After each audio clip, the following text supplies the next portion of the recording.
A Grande Esperança. Tema 10. O Juízo. Com Alejandro Bulhon. Olá, querido. O tema para hoje é o juízo. Juízo parece uma palavra drástica. Tem muita gente que acha que amor não combina com juízo. E que se Deus é um Deus de amor, por que tem que estar julgando o ser humano? Mas já dissemos que a palavra de Deus é a verdade. Portanto, quando a gente estuda a Bíblia, tem que estar disposta a deixar os preconceitos de lado e a ver o que a palavra de Deus diz com relação a um determinado assunto. Por exemplo, o que a palavra de Deus diz com relação ao juízo?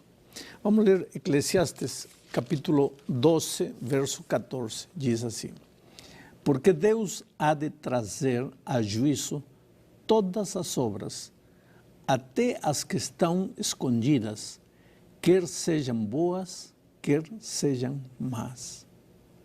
Deus vai trazer a juízo toda obra, inclusive os pensamentos, inclusive os sentimentos. Agora, querido, você não precisa ter medo do juízo, porque o juízo não é para fazer sentir mal aos filhos de Deus. Eu vou te fazer uma pequena ilustração. Vamos dizer que eu tenho um pedaço de terra e eu alugo esse pedaço de terra para alguém e essa pessoa se apodera da terra que é minha. E quando eu vou reclamar, ele já fez os papéis aí e me deixou de fora. Agora vamos para o juízo. Quando o dia do julgamento se aproximar, quem é que precisa ter medo? Eu, que sou inocente. Eu, que não fiz nada. Eu, que sou dono autêntico e verdadeiro da terra. Ou ele, que se apoderou da terra que não é dele. Ou ele, que sabe que está errado, porque ele sabe na consciência dele que a terra é minha. Quem é que tem que ter medo? Então vem a minha pergunta. Quem é que tem que ter medo do juízo? Aquele que se escondeu nos braços de Jesus? Aquele que caminhou dia a dia com Jesus? Aquele que confia na misericórdia e no amor de Deus? Ou aquele que não quer saber nada de Jesus? Aquele que quer andar nos seus próprios caminhos? Quem é que precisa ter medo do juízo? Agora, que vai haver um juízo? Claro que vai haver, porque quando Cristo voltar, Ele vem para dar a recompensa aos justos e aos injustos. Os justos, pois, receberão a vida eterna. E os injustos, pois, como rejeitaram a vida, não é que Deus vai mandar a morte para eles, mas ao rejeitarem a vida, já estão tomando a decisão de caminhar o caminho da morte. Então, quando Cristo voltar, Ele vem para dar a recompensa. Mas como Ele vai dar a recompensa se não se determinou quem é justo e quem é injusto? Quem vai dizer quem é justo e quem é injusto? Você? O pai? O pastor? Não. Então tem que haver um juízo. Um juízo antes da vinda de Cristo. Porque quando Cristo voltar, Ele já vem para determinar a recompensa, pois antes da volta de Cristo tem que haver havido um juízo de investigação para ver quem está certo e quem está errado. Agora, a Bíblia fala alguma coisa com relação a esse juízo de investigação? Bom, vamos ler o que diz Daniel, capítulo 8, versículo 14, diz assim: Ele me disse, até 2.300 tardes e manhãs, e o santuário será purificado. Interessante. Até 2.300 tardes e manhãs, e o santuário será purificado. Mas o que tem que ver? O santuário será purificado com o juízo. Ah, tem muito que ver. Por isso que estudamos o tema do santuário, e aí já explicamos. Veja, no santuário sucediam duas coisas. Todos os dias se oferecia um sacrifício diário por causa dos pecados do povo. Mas uma vez por ano, o sumo sacerdote entrava no lugar santíssimo do santuário celestial. Esse dia era chamado o dia da expiação ou o dia do juízo. Esse dia o povo tinha que fazer orações de arrependimento a Deus, porque nesse dia se estava determinando se eles tinham sido sinceros em confessar ou não confessar seus pecados. Esse dia da purificação do santuário era chamado o dia da expiação ou dia do juízo. Agora vem a profecia de Daniel 8,14 e diz assim: até 2.300 tardes e manhãs e o santuário será purificado. Essa profecia começa no ano 457 a.C. E se você começar a contar de aí, 457, e vai contando, 2.300 tardes e manhãs, profeticamente 2.300 anos, vai ver que começando 457, antes da volta de Cristo, termina justamente o 22 de outubro do ano 1844. Esse dia seria a purificação do santuário. E não está falando do santuário desta terra de Israel, porque como já vimos no tema do santuário que estudamos, que está falando do santuário celestial, porque já vimos também que há um santuário lá nos céus. Ou seja, nesse dia começaria a purificação do santuário celestial. Em outras palavras, o dia do juízo de todas as nações. Pela palavra de Deus e pela profecia de Daniel 8,14, nós acreditamos que o 22 de outubro de 1844, a humanidade começou a ser julgada. Agora, o que aconteceria na Terra naquela data? Vamos a Apocalipse, capítulo 14, versículos 6 e 7, e diz assim: vi outro anjo voando pelo meio do céu, tendo um evangelho eterno para pregar aos que se assentam sobre a terra, a cada nação e tribo e língua e povo, dizendo em grande voz: temei a Deus e dai-lhe glória, pois é chegada a hora do seu juízo, e adorai aquele que fez o céu e a terra e o mar e as fontes das águas.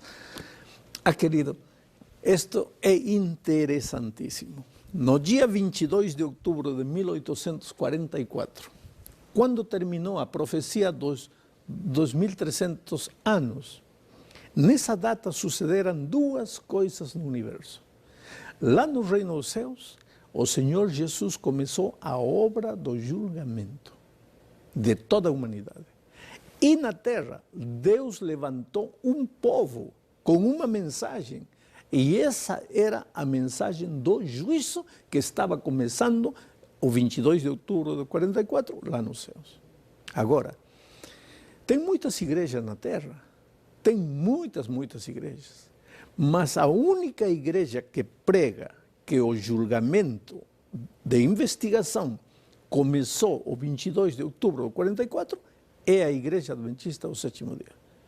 E o texto bíblico diz que essa igreja seria a igreja dos últimos dias, o remanescente dos últimos dias, que Deus levantaria. Porque se lá nos céus estava começando um evento tão transcendental para o universo, como é que na terra ninguém ia saber? Então Deus precisava levantar um povo para anunciar o início do julgamento entre os seres humanos. Agora a pergunta é: qual é a função de Cristo durante o julgamento? 1 de João, capítulo 2, verso 1, diz assim: filhinhos meus, estas coisas vos escrevo para que não pequeis. Se todavia alguém pecar, temos advogado junto ao Pai, Jesus Cristo, o justo. Você não tem que ter medo do julgamento. Por quê? Porque você tem o melhor advogado que existe neste mundo, que é Cristo Jesus. Tudo que você tem que fazer hoje é: se pecou, vai a Jesus, Ele é teu advogado. Agora, no julgamento, Ele defende teu caso e diz assim: é verdade que ele pecou? Pecou. Ele matou? Matou. Roubou? Roubou. Ele arruinou? Arruinou. Ele fez de tudo. Agora, Jesus diz assim: eu não nego o que ele fez. E, portanto, ele merece morrer. Mas eu morri na cruz do Calvário sem ter feito nada. E ele crê em mim. Portanto, a minha vida eu passo para ele. E a morte que ele merece eu recebi já. Então, querido, tudo que você precisa fazer é crer no Senhor Jesus Cristo. Porque não interessa a vida que você viveu, todos os teus pecados são carregados sobre Jesus na cruz do Calvário. Mas para isso você tem que crer. Agora, quantos tipos de juízo existem? 3.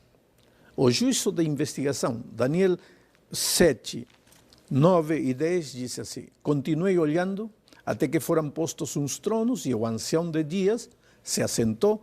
Sua veste era branca como neve, e os cabelos da cabeça como a lã pura. O seu trono eram chamas de fogo, e suas rodas eram fogo ardente. Um rio de fogo manava e saía diante dela. Milhares de milhares o serviam, e miríades de miríades estavam diante dele. Assentou o seu tribunal, e se abriram os livros.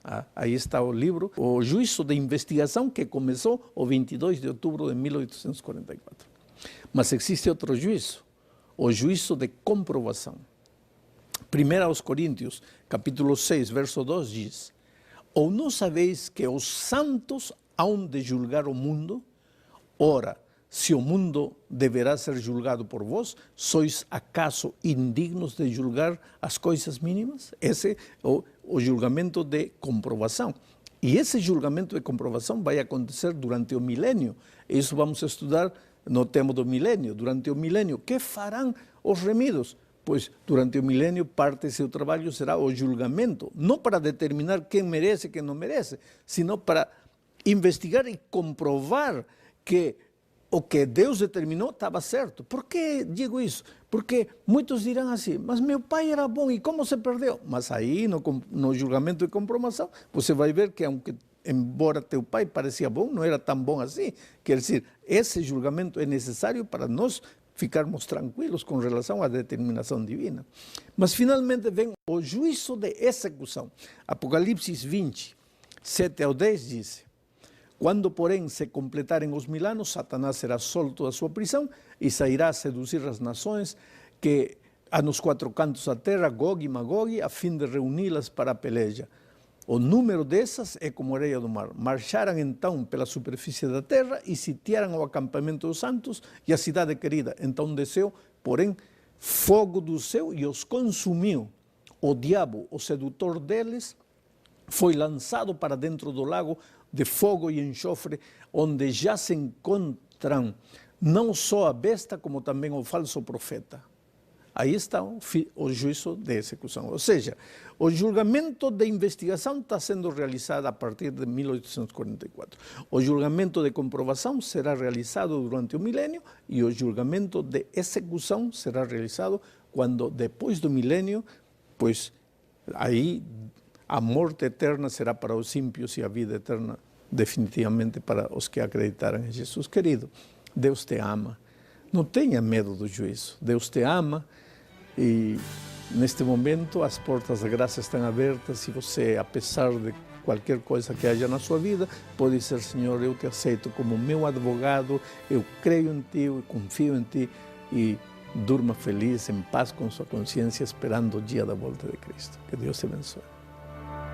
Deus plantou em nosso ser o sonho de ser livres, e a semente germinou no coração.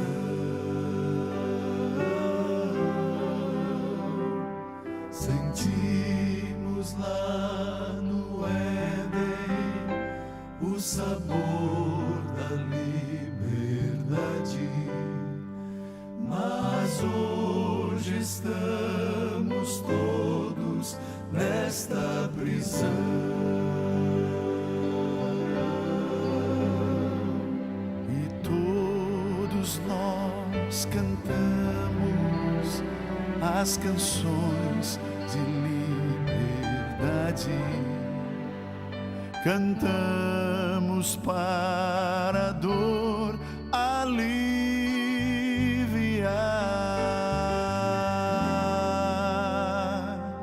E mesmo ao nascer, um bebê já está lutando, tentando de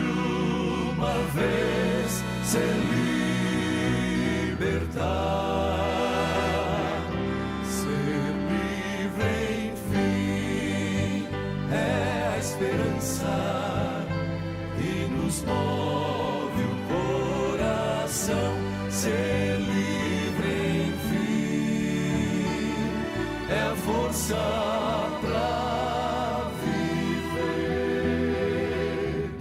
Ser livre é quando eu confio no poder que vem da cruz.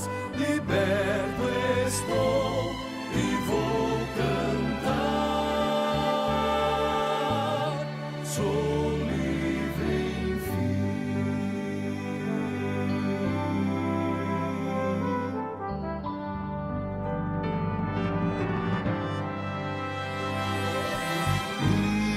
Liberdade é o clamor de cada criatura, e seu grito foi ouvido lá do céu. Lá do céu, as correntes se quebraram quando Cristo veio à terra. Entregou seu próprio corpo pra nos salvar. Eu vou cantar em alto som pra todos me ouvirem. Um canto de aleluia ao Senhor. O mal que me oprimia para sempre foi vencido. Liberto agora estou, sou livre, enfim. Ser livre, enfim, é a esperança que nos move o coração. Ser livre, enfim, é a força pra viver.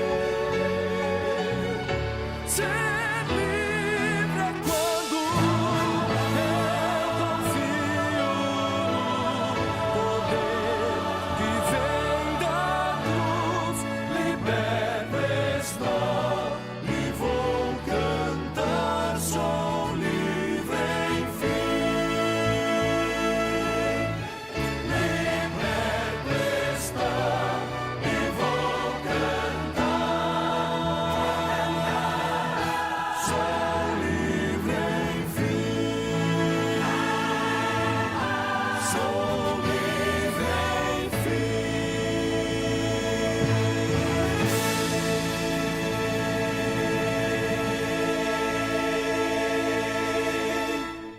O próximo tema será sobre a lei de Deus. O pastor Bulhon vai falar sobre o papel da lei no plano da salvação. Qual é a função da lei? Esse é um assunto muito importante porque há muita dúvida acerca dessa questão. Prepare-se, será um estudo extremamente empolgante. Feche os seus olhos, vamos orar. Pai querido, obrigado porque nós estamos seguros de que no juízo temos a Jesus Cristo como nosso advogado. Ele apresenta o seu sacrifício em nosso lugar e oferece a cada um de nós a certeza da salvação. Abençoa, Senhor, esse teu filho e essa tua filha, que crê em Jesus e que o aceita como seu Salvador e Senhor. Em nome de Jesus rogamos. Amém.